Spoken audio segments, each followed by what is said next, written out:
o'g'il bolaning yo'li boshqa, qiz bola qayerga boradi deyish mumkin. Ummu Habiba radhiyallohu anha Abu Sufyonning qizi edi. Abu Sufyon Makkadagi Quraysh qabilasining eng katta odami edi. Ummu Habiba Rasululloh sallallohu alayhi vasallamning oilalari edi. Bu kishi dadasi qizim bor shu yerda deb bir yo'l bilan men shu islomni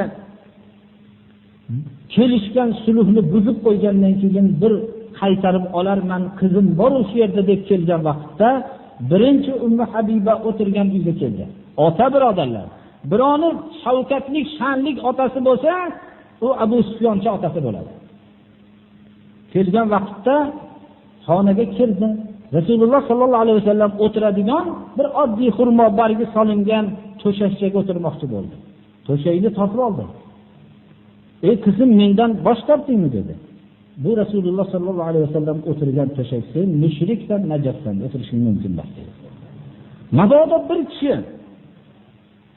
Alloh subhanahu va taolo Alloh rasulining muhabbatini oliy qildi bu yerda. Shuning uchun ham bizni iymonimiz til bilan bo'lgan da'vo bo'lib qolmasligi kerak birodarlar. Iymon jiddiydir. Ala inna sil'atallohi g'oliya, ala inna sil'atallohil janna. Allohning beradigan qiyomatdagi matosi qiymatdir. Allohning matosi jannatdir. U narsa agar til bilan aytilgan so'z bilan olinadigan bo'lsa, yer yuzida hamma olgan bo'lardi. Iymon va kufrning farqi bo'lmasin desak ham bo'lmaydi, bo'laveradi. Shuning uchun Alloh yerda posib deyapti.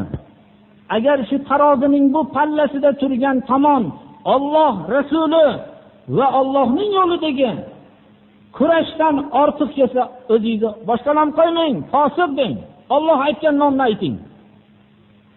Alloh sizni bu haq yo'lga hidoyat qilmaydi, xotirjam bo'ling. Alloh bu yerda ta'kid bilan aytayapti. Alloh bunday fosiq qavmlarni hidoyat qilmaydi.